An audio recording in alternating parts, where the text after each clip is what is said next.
I was a secretary for 9 years, on the verge of becoming vice president, only to be ruthlessly cast aside by the very boss I had helped build from the ground up. Her first love, fresh from an overseas education, was handed my position simply because of his pedigree. I had poured my life into her success, shielding her and guiding the company to its zenith. But the moment I left, she stole my work for her new flame.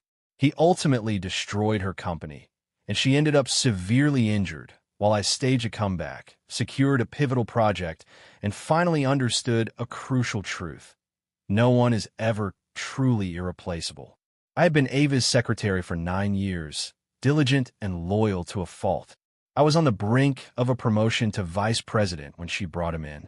She hired her first love to take my position, claiming his education was superior and that he was more qualified than me. Staring at the woman I had loved for a decade, I was utterly speechless. The moment I stepped into the office, everyone greeted me with wide smiles. "Congratulations," one person called out. "We can't call you Secretary Miller anymore," another chimed in. "It's VP Miller now. The position you've waited a decade for is finally in your grasp." "VP Miller, you'll have to look out for us from now on," someone joked. Another added, "So, VP Miller, are you treating us to a celebratory dinner tonight? After all, we're all going to be on your team now." I looked at their cheerful faces and managed a smile of my own. "It's not official yet," I said. "It's a bit too soon to be talking about all this." "Oh, come on, it's a done deal," a colleague insisted. "All that's left is the paperwork." "You're just being too humble, VP Miller." I just smiled and waved it off as I headed toward the conference room. My colleagues weren't just sucking up. I had been with New Horizons for a solid decade, ever since Ava launched the company as a college sophomore. I was there from the very beginning, right when she was just getting it off the ground. My official title might have been secretary, but my responsibilities were far greater.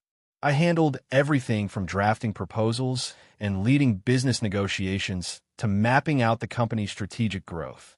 I even managed the details of her personal schedule. To put it bluntly, without me, there would be no New Horizons. There would be no Ava as she is today. I had more than earned the vice president title. I suppressed a surge of excitement as I walked into the conference room. The entire senior management team was already seated. The atmosphere, however, was a stark contrast to the cheerful office outside. It was unnervingly silent. The moment I entered, I saw my colleagues, the same people I had fought in the trenches with for years. Their faces were etched with a poorly concealed mixture of frustration and pity. I hesitated, my eyes drifting to Ava at the head of the table. Her slender fingers were laced together on the polished surface of the table. Seated next to her was a handsome man in a perfectly tailored suit. They were sitting close, their posture almost inappropriately intimate. In that instant, my heart plunged into ice water, the cold so sharp it ached. Still, I clung to a final, desperate sliver of hope. "Ava," I asked, my voice barely a whisper, "who is this?" Ava avoided my eyes. "This is Ethan," she said flatly. "He's the new vice president of our company. In a moment, I need you to take him to HR to get his paperwork sorted. As for his office, set him up in the one next to mine." I was frozen to the spot, feeling as if I'd just been slapped across the face in front of everyone. A dull ringing filled my ears, and my mind went blank. Finally, the department manager couldn't hold back any longer. He slammed his hand on the table and shot to his feet. "Ava, what is this?" he demanded. We all understood the VP position was going to James. "Exactly," the HR manager added, her brow furrowed. "It's no secret how much James has sacrificed for this company over the years. You can't just swap him out at the last second. It's not right. These were the people I had worked alongside for years, my comrades. We had always been close." Ava's expression hardened, and her cold gaze swept across the room, silencing them. After a tense pause, she spoke, her voice laced with anger. "Am I the president, or are you?" The department manager didn't back down. "You're the president, of course. But this company doesn't belong to you alone. You can't just bring someone in and hand them the VP title. How do you expect any of us to respect that?" Ava let out a cold laugh. "Ethan has a master's in financial economics from Columbia. His qualifications are leagues above James's, and he's more capable. I'm making this decision for the good of the company. You're all letting your feelings get in the way, but a business isn't run on sentiment. I looked at Ethan's familiar face and couldn't stop a low, bitter laugh from escaping. Ava, stop making up excuses, I said. Let's be honest. It's because he's your first love, isn't it? Ava and I had known each other since high school, so I knew things others didn't. Ethan was her first love. They had been inseparable back then, but they eventually went their separate ways because Ava wanted to stay here and build a company, while Ethan was determined to study abroad. It wasn't for a lack of suitors over the years, but no other man had ever held her attention the way Ethan had. My direct accusation clearly made Ava uncomfortable. Her expression became strained. She leaned back in her plush leather chair, her gaze dripping with disdain. Yes, Ethan is my first love, she admitted. So what? His degree is better than yours, and he's more capable. It's time you learn to accept reality, James. The meeting was a disaster, ending abruptly in a tense, frigid silence. I stormed out, slamming the door behind me. This was supposed to be my promotion meeting, and without a word of warning, she had publicly announced my replacement. I couldn't wrap my head around why Ava would treat me this way. A simple heads-up would have sufficed. Instead, she chose the most humiliating and painful method possible. Duncan, the department manager I had personally recruited 7 years ago, was furious. He came over to my desk, his voice dripping with sarcasm. I heard our boy wonder Ethan got himself into some serious trouble overseas, he muttered. Got fired for drunken misconduct. Completely torched his reputation. He only crawled back here because no one else would hire him. Look at her now, he continued. She doesn't give a damn about those of us who built this place with her. All she cares about is fawning over her little boyfriend. It's sickening. I didn't respond. I just stared at my desk, the one I'd worked at for years, completely lost in thought. The desk was ancient, its corners worn down and covered in scratches from years of use. 9 years at the company, and I never even got my own office. Ava had always said space was tight, and since I was constantly in and out of her office anyway, giving me a separate one would be a waste. I was naive enough to believe her. But the moment Ethan arrived, an office was immediately made available for him. It was a spacious, private office, complete with a brand new mahogany desk and the latest top-of-the-line Mac. That's when it finally hit me. All those years of excuses were just that, excuses. The simple truth was that in Ava's eyes, I had never been worthy. You should just quit, Duncan suggested after a sip of water. We'll leave with you. This place is going to crash and burn sooner or later anyway. I was quiet for a long moment before asking softly, could you really just walk away from it? He froze, the words dying on his lips. We had been there together since the beginning, back when the entire company operated out of tiny rented room. For us, this was more than just a job. New Horizons felt like a child I had raised myself. The thought of letting it go now was impossible. My colleagues were even more furious about Ethan's appointment than I was, especially the senior managers who had been there from the start. We had all worked together for so long, without any real rivalries, that we had become more like family. They couldn't challenge Ava to her face, but their displeasure was obvious to everyone else. After Ethan started, nothing seemed to go right for him. His projects were a mess from the get-go. Duncan, who was assigned to work with him, flat out refused to transfer any major accounts. He'd either palm off some trivial, low-stakes deals or saddle him with the most difficult, unsolvable problems we had. The other departments were just as uncooperative. Necessary files were delivered at a snail's pace, doled out bit by bit, like squeezing toothpaste. Nothing would get done until Ethan personally went and demanded it, and even then, it was a slow, painful process. An enraged Ava called a meeting with all the department heads, but they all played dumb. I have no idea what he needs, one would say. But didn't I give him everything he asked for? Unable to get anywhere with them, Ava turned her attention back to me. She summoned me to her office, her tone surprisingly gentle. You've worked so hard all these years, James, she began. Even though your title was secretary, you really did it all. I stared at her, my face a blank mask. Just get to the point. My bluntness clearly caught her off guard, and a flicker of annoyance crossed her face, but she pressed on. Now that Ethan's here, you won't have to carry such a heavy load. I want you to transfer all of your client accounts to him. You can go back to focusing solely on your secretarial duties. She said it so casually, as if it were the most insignificant thing in the world. I thought I must have misheard her. What did you just say? The accounts I managed were all long-standing clients, people we'd had relationships with for years. I had spent years painstakingly winning over every single one of those clients. She knew exactly what I had sacrificed to land them. Back when the company was just a startup, we had no connections and no capital. We had to claw and fight for every client, stealing them away from much larger, established firms. People now have no idea how hard that was. I remember one time, right after he graduated, we were meeting with a potential client. He was a man in his 50s with a huge gut, and he took us to a karaoke bar. He pointed to a row of expensive liquors and grinned at Ava, revealing a set of yellowed teeth. "Drink one glass," he slurred, "and I'll sign $1 million contract." That a fair trade, isn't it? Ava was always proud and couldn't stomach that kind of humiliation. Her face darkened, and she tried to pull me out of there. But I knew that our company's survival hinged on that single contract. If we walked away, our cash flow would dry up, and everything we had worked for would have been for nothing. I gave her a reassuring look, gently squeezed her hand, and told her to wait for me outside. Then I sat back down and turned to the client with a smile. "She's not much a drinker," I said, "but I'll be happy to join you." To this day, I can still recall the taste of that whiskey. The moment the caramel liquid hit my tongue, a fiery trail burned down my throat and into my stomach, feeling like it was setting me on fire from the inside out. I couldn't handle alcohol well, but I forced down 8 glasses with him that night. Afterward, I stumbled to the restroom and threw up until the world was spinning. My stomach felt like it was being ripped to shreds, and my face was slick with a mixture of tears and cold sweat.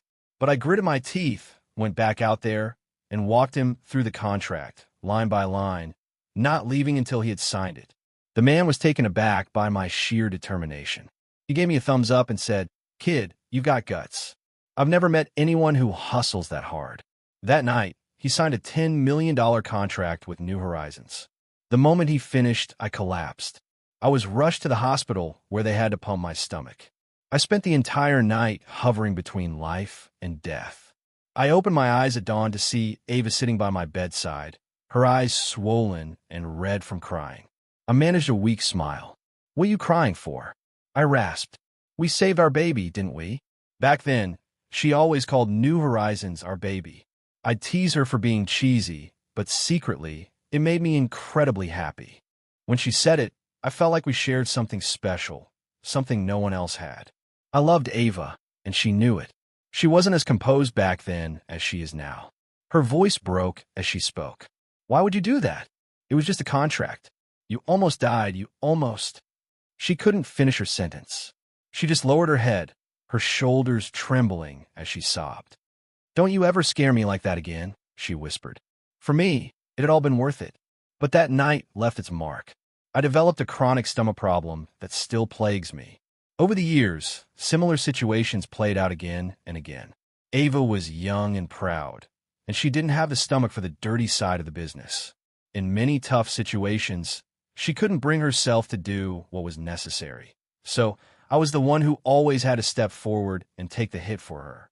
I loved her, so I gladly put myself between her and any harm, and between our company and any threat. I was so naive back then. I actually believed that suffering for her was a privilege. And now, this same Ava, the one who had sworn she would never do me wrong, was personally pushing me out of the company I helped build. "Ava," I said, my voice trembling, "you know better than anyone what I've sacrificed for this company. Why are you doing this to me?" Ava's brow furrowed in irritation. "I don't need you to remind me. I know you've given a lot to this company, but you're not the only one. What's the point of constantly dredging up the past?" she asked, her voice chillingly detached. "Ethan is new and doesn't know the ropes yet. You need to give him all of your accounts. You're a secretary. You don't need a client portfolio." "Absolutely not," I replied, my voice like ice. Ava was visibly taken aback, as if she never imagined I would defy her. If I were you, she said, her voice low and threatening, I wouldn't make things difficult for myself. Just then, the door opened and Ethan walked in. He went straight to Ava's side and shot me a contemptuous smirk. Don't think your seniority gives you the right to forget your place, he sneered. This is Ava's company. Without her, you're nothing. He narrowed his eyes, adding, if you know what's good for you, you'll cooperate. If not, I can have you out of here with a single word. I ignored him, my gaze fixed on Ava. Is that how you see it, too? I asked quietly. Her face was a cold, unreadable mask. Ethan is the vice president, she stated. He has authority over personnel. I was silent for a long time. Finally, I nodded, my voice eerily calm. I understand. I reached up, ripped the ID badge from my shirt, and slammed it down on her desk. You don't have to fire me, I said. I quit. I'm done with this pathetic company. The moment I pushed the door open, I saw several colleagues huddled outside, obviously eavesdropping. Duncan's face was flushed with anger. That guy has no shame, he fumed. That's it, I'm quitting too. I'm leaving with you. The others looked crestfallen.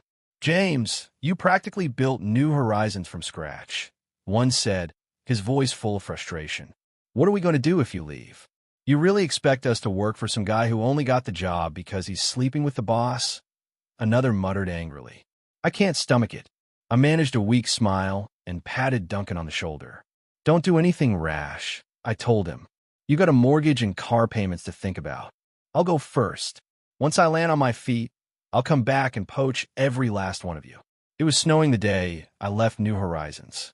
I stood on the sidewalk, clutching a box of my personal things, and took one last look back.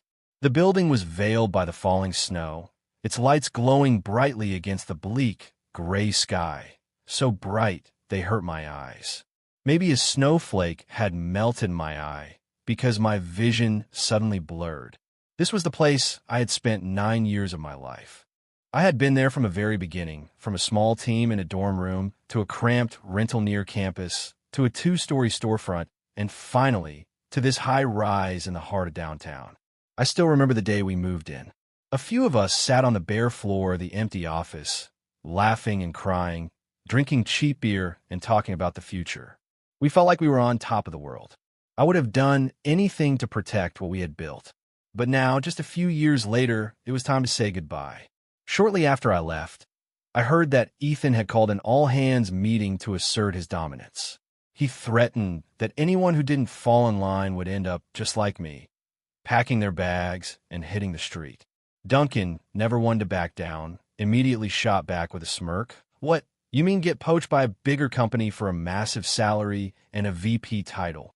In front of the entire company, Ethan's face went pale with fury. The meeting ended right then and there. The truth is, he was an idiot. A versatile, capable person like me would never have trouble finding a job.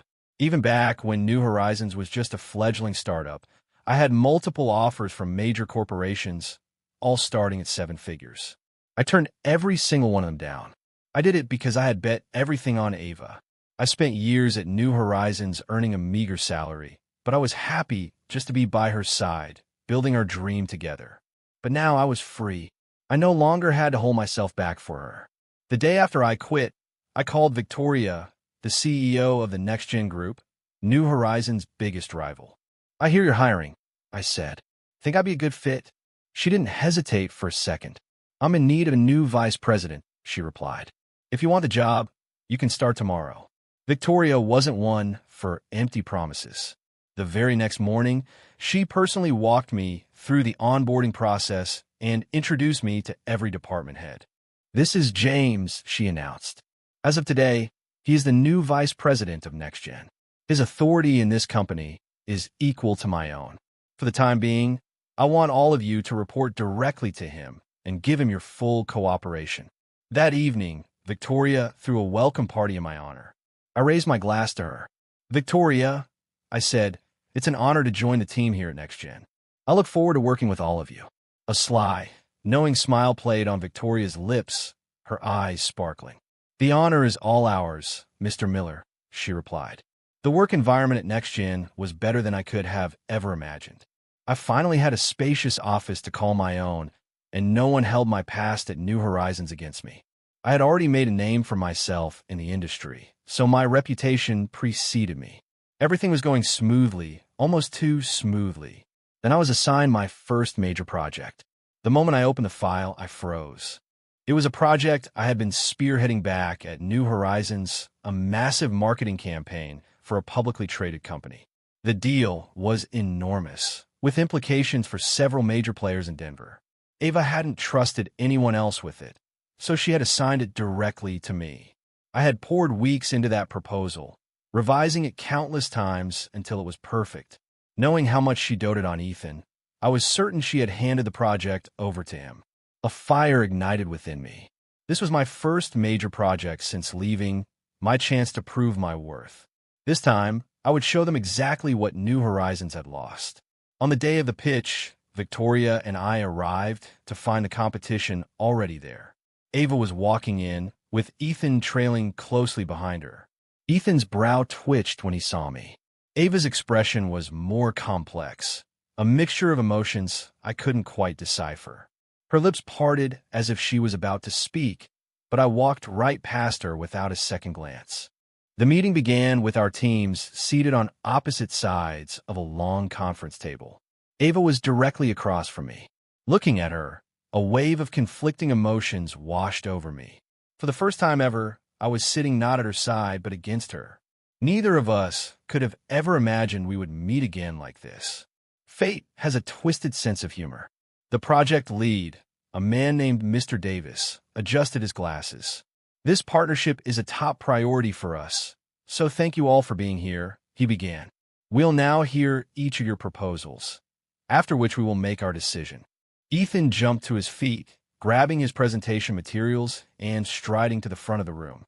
Our proposal from New Horizons, he began, his voice full of false confidence, is built on our clear advantage in precision marketing. As you can see from our past successes, like our campaign for Sprite Catering, we delivered a massive increase in market share, ad efficiency, and overall sales in just 6 months. And these other data points show. I listened, my face impassive, as he rattled off a list of classic case studies, every single one of which had been my project. He was shamelessly taking credit for my work. But as he continued, a strange feeling began to creep over me. The proposal he was presenting sounded incredibly familiar. The logic, the structure, even the specific phrasing, it was all identical to my own style. Then it hit me. This wasn't just similar to my work. It was my work. It was the exact proposal I had written before I left New Horizons. A hot flash of rage surged through me. I looked up and locked my eyes on Ava. I couldn't believe she could be so shameless. She had taken the proposal I had poured my soul into for weeks and simply handed it to Ethan. I had left that file with Duncan for safekeeping. Clearly, Ava had taken it from him and given it directly to Ethan. I didn't know what I felt more, white-hot anger or a soul-crushing sense of betrayal. I had been her loyal, hard-working secretary for 9 years. Even if she didn't return my feelings, I thought we were at least comrades, partners who had fought side by side. But this was a new low. She had crossed a line. Ava seemed to feel a pang of guilt. She refused to meet my eyes. In that moment, any remaining affection I had for her vanished. When Ethan finished, Mr. Davis was visibly impressed. New Horizons certainly lives up to its reputation, he said with a smile. An excellent proposal. Well done, Mr. Ethan. Ethan shamelessly accepted the compliment with a smug grin. Thank you, he said. Now, let's hear what NextGen has to offer. Victoria gave me a subtle nod. It was my turn. I gathered my materials and walked to the front of the room. I had a rush to put my new proposal together, and honestly, I wasn't sure it was better than the one Ethan had just presented, my original one. When I finished, Mr. Davis gave me a polite, non-committal nod. All right, well, one moment, I said, cutting him off. I have a question for Mr. Ethan, if I may. I turned to face him. In your presentation, you stated that New Horizons has 18 marketing branches in Denver. However, to the best of my knowledge, you only have 8. Where did the other 10 come from? It was a small typo I had made when I originally drafted the proposal, a simple mistake I had intended to fix later. Apparently, after I left, no one had bothered to proofread my work. Ethan froze, fumbling with his papers under the piercing gaze of Mr. Davis. The more he panicked, the harder it was for him to find the right page. Of course, he hadn't written a word of it himself. He had just memorized the script. I let out a cold laugh. Can't remember the data in your own proposal? Or were you intentionally misrepresenting the numbers to mislead us? I pressed my advantage. Is this your idea of due diligence? If you can't even get your own branch count right, how can any client trust you with their business? Ethan's face went white, and beads of sweat formed on his forehead. He hissed. You set me up. I just shrugged. This is New Horizons' proposal, I said innocently. What does it have to do with me? Mr. Davis's brow was deeply furrowed. In business, falsifying data is a cardinal sin. His expression hardened. Mr. Ethan, he said sternly, would you care to explain this discrepancy? Ethan opened and closed his mouth like a fish, unable to form a single coherent sentence. Ava quickly jumped in to do damage control. Mr. Davis, my sincerest apologies. It must have been an intern who made a data entry error. The correct number is 8, she added hastily. New Horizons has a long-standing reputation for excellence. If you'll just look at our past successes. Those so-called success stories, I cut in, my voice sharp, were all my work. What do they have to do with you? Ginger Foods, the tea-time beverage chain, Aurora Apparel, I personally orchestrated every single one of those campaigns. I turned to Ethan, my voice low and deliberate. And what right do you have to pass them off as your own? At that moment, Victoria chimed in with a perfectly timed smile. Oh, and Mr. Davis, I neglected to mention, our new VP, James, was formerly with New Horizons. All of those classic campaigns you're so familiar with were his creations. Should you choose to partner with NextGen, she continued smoothly, VP Miller will be personally overseeing this project. By the time we walked out of the building, Ava's face was thunderous. Mr. Davis had rejected their proposal on the spot and awarded the contract to us. We are deeply disappointed in New Horizons, he had told them, his voice cold and unforgiving. Your lack of attention to basic facts shows a shocking level of irresponsibility. I see no basis for any future partnership. This contract would essentially determine who controlled the Denver market for the next several years. It was a critical battle for both New Horizons and NextGen. Ava had clearly poured everything into this pitch, and the loss was a devastating blow. As we were leaving, she turned to me, her voice laced with accusation. James, you could have shown some mercy. I raised an eyebrow. All's fair in love and business. Ava, you didn't really expect me to go easy on the competition, did you? She clenched her fists, her eyes blazing. Was a VP title really worth throwing away everything we had? She demanded. You're more ruthless than I thought, James. I stared at her, stunned to realize she was actually serious. She genuinely believed I was the one who had wronged her. The sheer audacity of her hypocrisy was so absurd, I almost laughed. The anger burning inside me twisted into a cold, bitter smile. Ava, I said, my voice dripping with contempt, it's one thing to be incompetent, but to be incompetent and shameless? That's just pathetic. When I was here, you relied on me for everything, yet you constantly held me down because you couldn't stand the thought of being without me. And then you had the nerve to replace me with, I shot a dismissive glance at Ethan, this useless waste of space. And you have the audacity to call me ruthless? You make me sick. My smile vanished, and I enunciated each word with chilling clarity. Utterly disgusting. The color drained from Ava's face. She opened her mouth to speak, but no words came out. She stared at me, her eyes wide with disbelief, as if she couldn't comprehend that the person who had stood by her side for all those years could turn on her so completely. I didn't give her a second look. I just turned and walked away. From the moment she allowed Ethan to force me out, any lingering affection I had for her was gone. The last decade of my life had been a long, one-sided dream. Now I was finally awake, and it was time to move on. A few weeks later, Duncan called me, practically screaming into the phone. I'm going to lose my mind, James. This Ethan guy, wasn't he supposed to be some genius from Columbia? As far as I can tell, he's a complete moron. His proposals are full of holes, and he can't even get the basic numbers right.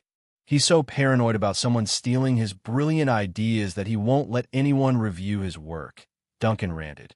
He sent a proposal to a client I've been cultivating for 6 months, and they rejected it on the spot. He single-handedly tanked the deal. The guy's a walking disaster. I heard him take a long drink of water before he continued. You won't believe how bad it's gotten. He's alienated nearly all of our major clients. Our overall revenue has dropped by more than 40%. After we hung up, I sat in silence for a long time. To be honest, I wasn't surprised.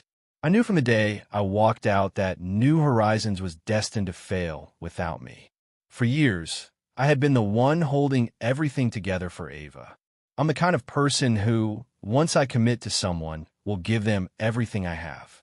I would have torn out my own heart and let her walk all over it if she'd asked. I poured all of my time, my energy, and my resources into her and her dream. I finally understand that people don't value what comes too easily. I had shielded Ava from every difficulty for so long. Every one of her accomplishments was built on the back of my work, on the risks I took and the fires I put out for her. Every success she ever had was a step on a ladder I built for her. Without me, she was nothing. I had resolved to move on and never look back, but Denver is a small town when it comes to business. There are only a handful of major players, and our paths were bound to cross again. One afternoon in late October, Victoria came into my office with a file. This is a big company out of New York, she said. They're looking to launch a major marketing campaign in this region. See if it's something you're interested in. I reviewed the documents for a few minutes. We can't take this, I said firmly. Think about it. They're a huge company with a massive budget. If their product is as good as they claim, why are they launching in Denver instead of New York? It doesn't add up. Something's wrong here. The Denver market is a fraction of the size of New York's. I need you to have someone dig into the specifics of their product. My gut tells me something is off. A few days later, Victoria returned, her face grim. You were right, she said. I had my team look into it. Their last product was recalled for major quality control issues. The company is basically a shell, and they're just trying to offload a bad batch of inventory with this campaign. If you hadn't flagged this, we would have been in serious trouble. I thought that was the end of it, but a few weeks later, I ran into Ava at an industry event. That's when I learned that New Horizons had taken on the very same project we had rejected. Ethan, standing beside her, smirked at me. Did you really think New Horizons couldn't survive without you, James? He taunted. We just landed a massive project, bigger than anything you ever handled. You were just lucky before, riding Ava's coattails. Don't get twisted and think you're actually irreplaceable. I looked at Ava, debating whether or not to tell her the truth. After all, I had poured my life into building that company. I couldn't just stand by and watch it walk off a cliff. But before I could say anything, she misinterpreted my silence as jealousy. She looked me straight in the eye and said, her voice cold and clear, I'm doing just fine without you, James. I don't need you. I swallowed the warning I was about to give her and forced a small smile. Is that so? I said, well, I wish you the best of luck. For the next few weeks, Ava and Ethan were on top of the world. It was their first major win since my departure, and they were milking it for all it was worth. The entire marketing department at New Horizons was working around the clock, pulling all-nighters to launch the new product. They threw every resource they had behind it, a relentless 24/7 media blitz. But the higher you climb, the harder you fall. One cool autumn evening, the first expose appeared online. The product at the center of their massive campaign was an infant formula, and babies who had consumed it were now suffering from severe vomiting and diarrhea. One by one, they were being rushed to the emergency room. At first, Ava managed to control the narrative by paying to have negative posts deleted. But soon, the stories were spreading too fast to contain. The tipping point came in November. 2 toddlers, both just over a year old, went into respiratory failure after drinking the formula. Both died shortly after arriving at the hospital. That was the final straw. Public outrage exploded. The story was everywhere, on every news channel and every website. The media began digging into the company's past, unearthing a long and sordid history of negligence. And New Horizons, The company that had so aggressively marketed the deadly formula was caught in the crossfire. They were facing a federal investigation and a public relations nightmare. How can they promote a product that kills babies? People wrote online. The owners should be in jail. There's no way they didn't know about the quality issues. This whole thing stinks of corruption. Shut them down. In a matter of days, New Horizons became public enemy number one. To make matters worse, the major clients Ethan had alienated in his first few months had already started pulling their accounts. Many of them had since signed with me at NextGen. The few clients who had remained loyal quickly jumped ship after the scandal broke. No one wanted to be associated with them. Ava was in a full-blown panic, calling in every favor she had, begging anyone who would listen for help. But no one wanted to touch a company so toxic. I thought maybe, just maybe, this disaster would finally teach them a lesson. But a few days later, Duncan showed up at my office looking like he'd aged 10 years overnight. He had deep, dark circles under his eyes, and his face was pale and drawn. He looked like he was about to collapse. "It can't be that bad, can it?" I asked, surprised by his appearance. Duncan just rubbed his face, his expression grim. After a long silence, he buried his face in his hands. "It's over, James," he said, his voice thick with despair. "New Horizons is finished." I frowned. Once the media storm dies down, things should stabilize. The manufacturer is the one who's really at fault here. You guys just did the marketing. Duncan let out a hollow, bitter laugh. "If only it were that simple," he said. "You have no idea what a mess it's been," he continued. After the story broke, Ethan panicked. He went to some old friend for advice, and this guy told him that to fix the problem, he needed to hand over all of New Horizons project files from the last few years for a diagnostic. "That's corporate espionage," I said, my blood running cold. "I know." Duncan sighed, looking utterly defeated. But Ethan is too stupid to see it. He handed everything over. "The guy wasn't there to help. He was there to pick the carcass clean," Duncan explained. "Now, all of our proprietary project plans have been leaked, including active projects with major clients. They're using our own files to sue us for breach of contract. The clients are demanding millions in damages, and we don't have nearly enough to cover it. The hole is too deep." It sounded like this was the end for New Horizons. All those years of hard work, Duncan said, his voice cracking, gone just like that. I didn't know what to say. There was nothing I could say. I had poured a decade of my life into that company, and now I was watching it all crumble to dust. I felt a strange mix of emotions. Why did she insist on making Ethan VP? I asked, unable to help myself. He was so obviously incompetent. Duncan looked just as confused as I felt. I thought she was in love with him, but now I'm not so sure. He asked her to dinner last week, and she turned him down flat. "Who knows what she's thinking?" I said, shaking my head. I was done trying to figure Avery out. We were in the middle of lunch when Duncan got a video call. The moment he answered, a cacophony of shouting erupted from his phone, so loud it was almost impossible to make out any words. "What in the world is going on?" Duncan demanded. "It sounded like a riot." "Mr. Duncan," a young intern on the screen cried, her voice choked with tears. "The police are here. They just arrested Mr. Ethan for corporate espionage. Everyone is panicking. You have to come back." I glanced at the screen and saw the New Horizons office swarming with angry clients, many of whom I recognized. They had Ethan surrounded, their faces red with rage. "We trusted you with our proprietary data," one of them yelled. "We had an NDA? What the hell is this?" "You personally guaranteed our information was safe," another shouted. "Where's James?" Things like this never happened when he was in charge. You show up, and suddenly everything falls apart. Our trade secrets are all over the internet now. What is wrong with you people? Ethan was pale and trembling, stammering. I didn't know. How could I have known he was a fraud? It's not my fault. You should be going after him." He kept repeating, "I didn't know, and it's not my fault," like a broken record. The client's patience wore thin. "Save your excuses," one of them roared. "We gave our data to you, not him. Why should we have to track him down? You can tell your story to the police," another client snarled, grabbing Ethan's arm and starting to drag him toward the door. "See if they buy it." Terrified, Ethan reached for Ava. "Ava, help me," he pleaded. I was only trying to help the company. The HR manager scoffed. Help the company? You destroyed it. And now you want us to save you. We can't afford your brand of help anymore. Just get out. Ethan looked around desperately, but every face in the room was staring back at him with cold, hard contempt. The once vibrant, successful company was in ruins, and everyone was on the verge of losing their jobs. No one had any sympathy left for him. Ava, he whispered, his voice shaking. Ava gave him a single, withering look, her eyes filled with pure disgust. Before Ethan could say another word, the police and the angry clients were escorting him out of the building. I didn't have to seek out news of what happened next. It spread like wildfire through the Denver business community.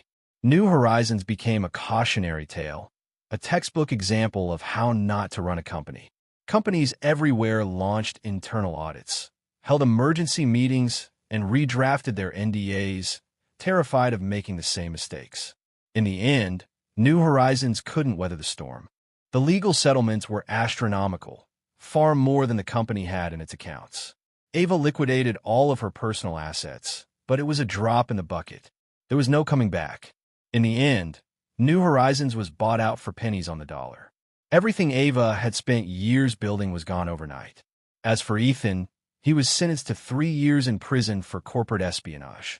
I heard he was proclaiming his innocence right up until the end, insisting it was all a misunderstanding.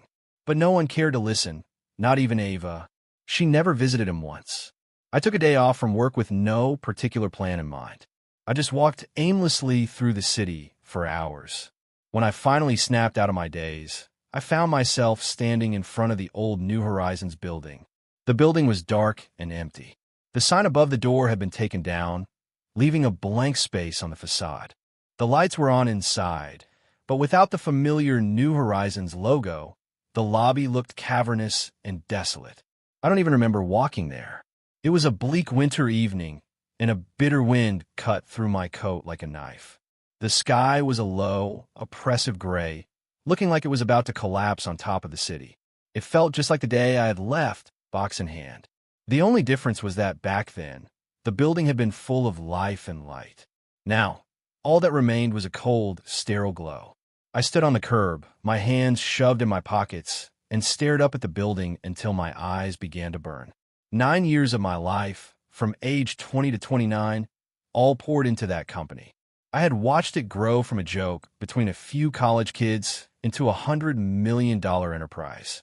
It had been my dream, the one thing I believed in with all my heart. I thought I would spend the rest of my life there. I never imagined I would watch it die. I blew warm air onto my frozen hands and ducked into a small dumpling shop on the corner. It was a tiny, hole-in-the-wall place that not many people knew about, mostly frequented by regulars. The owner recognized me immediately. "Long time no see," he said with a friendly smile as he wiped down a table. Keeping busy, I opened my mouth to respond, but all I could manage was a quiet, "Yeah, very busy." "The usual? Easy on the spice?" he asked. I nodded and sat down at one of the worn, greasy tables. No matter how many times they were wiped down, they always seemed to have a permanent film on them. But the food had always been incredible. Back when we were first starting out, Ava and I were always broke, and we'd often come here for a cheap dinner. A few skewers and a couple of beers was all we could afford. She was a terrible lightweight. One beer and her face would be bright red, and she'd start rambling. One day, she'd say, "We're going to ring the opening bell at NASDAQ. Together." I used to laugh at her. "Ring the bell? We don't even have a single decent client yet." But she would just grin, and the dim light of the restaurant would catch in her eyes and make them sparkle like stars. "And on the day we ring that bell," she'd say, her voice soft and lost in the noise of the restaurant. I could never quite hear the end of the sentence. "Then what?" I'd ask, but she would just smile. That was only a few years ago. Now here I was, sitting at the same table, drinking alone. A heavy, aching feeling settled in my chest, a bitter mix of regret and sorrow. How had it all come to this? The plastic curtain at the entrance rustled, and a blast of cold air swept through the small restaurant. Someone had come in. They sat down in the chair across from me. "Well, look at this," the owner said with a chuckle. "You two used to come in together all the time. Then it was just him. I thought you'd broken up." Nice to see you together again. It was Ava. She didn't bother to correct him, just said, "A case of beer, please." She sat down as if nothing had ever happened between us, picked up my beer, and took a long drink. The cold carbonation seemed to catch her by surprise, and she winced. I couldn't resist a sarcastic jab. "What's wrong, Ava? Gotten too used to the expensive stuff to handle a cheap beer?" She didn't respond for a long time. Finally, she looked down at the table and whispered, "James, do you think I'm a complete failure?" I scoffed. "Do you even need to ask?" A sad, bitter smile touched her lips. "New Horizons is gone," she said. "I couldn't save it. I had to sell." "I know," I replied. "I always thought I could make it without you," she said, her voice barely a whisper, full of a weariness I had never heard from her before. "I thought I didn't need you to protect me anymore." I took another long drink of beer, trying to wash away the bitter taste in my mouth. I had ordered a pile of food, but Ava hadn't touched any of it. She just kept drinking one beer after another. She couldn't hold her liquor to begin with, and she was drinking so fast that her eyes were already starting to lose focus. Her perfect makeup was starting to smudge, and in her tired, flushed face, I suddenly saw a glimpse of the Ava I had known years ago, the young girl in a tiny apartment with big dreams. The girl in the white t-shirt who was always talking about taking the company public and ringing the NASDAQ bell was gone. The woman sitting across from me now hadn't just failed to ring the bell. She had nearly buried me under the weight of her ambition. There were still traces of the old Ava in her, but they only seemed to surface when she was drinking. "James," she said, her voice slurring slightly, "do you know why I made Ethan the VP?" I considered it for a moment. "You were afraid I was becoming too powerful," I said. "You thought I was a threat to your position." It was the only explanation that made any sense. We weren't kids anymore. This wasn't some fairy tale about a long-lost love.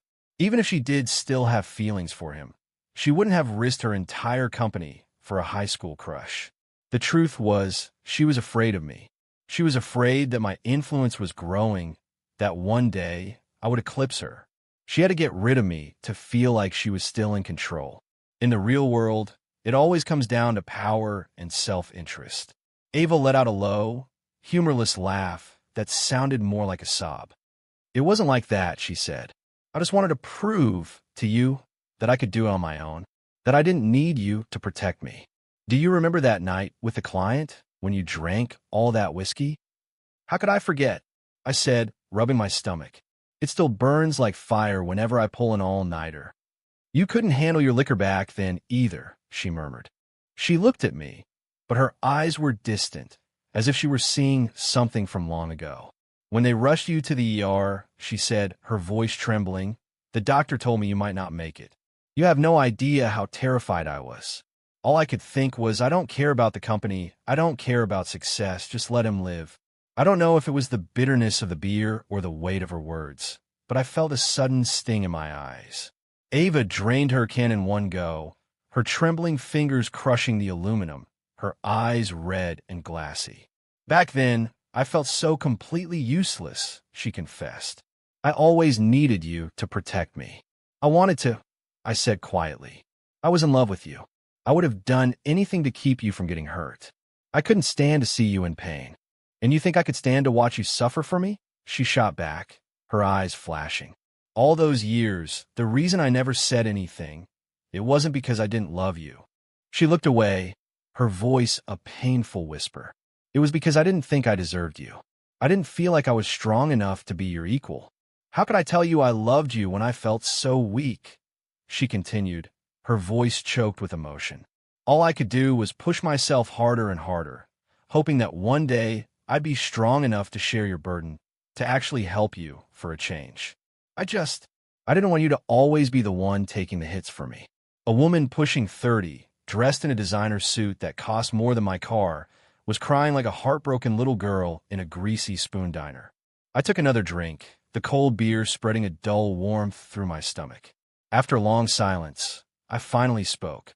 "Don't try to romanticize it," I said. "Maybe a small part of you felt that way. But the real driving force behind your actions was your ambition. I know you too well, Ava. You're too proud. You couldn't stand seeing me get more and more recognition. You couldn't stand living in my shadow. That's why you had to push me out. If it hadn't been Ethan, it would have been someone else. There was no longer a place for me at New Horizons. Ava said nothing. I finished my beer and stood up to leave. She's got the tab, I told the owner. You got it, he replied with a grin. I grabbed my coat and pushed through the plastic curtain. Sometime during our conversation, it had started to snow again. Fat, heavy flakes swirled in the wind, catching the soft glow of the streetlights. The warm, yellow light of the restaurant spilled out onto the sidewalk behind me, a small pocket of warmth in the cold night. James, Ava called out, her voice trembling. If I told you I was wrong, would you ever come back? I didn't turn around. I didn't answer. I just let the curtain fall shut behind me and walked out into the storm. It was late January, and I was just about to hand in my resignation at NextGen when I got a call from Duncan. His voice was heavy with a weariness I had never heard before. Ava's been in an accident, he said. A bad one. How bad? I asked, my hand tightening around my coffee mug. There was a long pause on the other end of the line. She lost a leg, James, he said finally. They had to amputate. She broke several fingers, too. They managed to reattach them, but the doctors say she'll never regain full function. She won't be able to lift anything heavy again. My mind went blank. How? Was all I could manage to say. She'd been drinking, Duncan explained with a heavy sigh. She was driving drunk on the highway and lost control. With New Horizons gone, I think she was taking it harder than any of us. You should go see her, James, if you have the time. After I hung up, the news still didn't feel real. It was like something I'd heard about a stranger. I spent the rest of the afternoon staring blankly at my computer screen, unable to focus on a single word. Every time I closed my eyes, all I could see was Ava, broken and bleeding.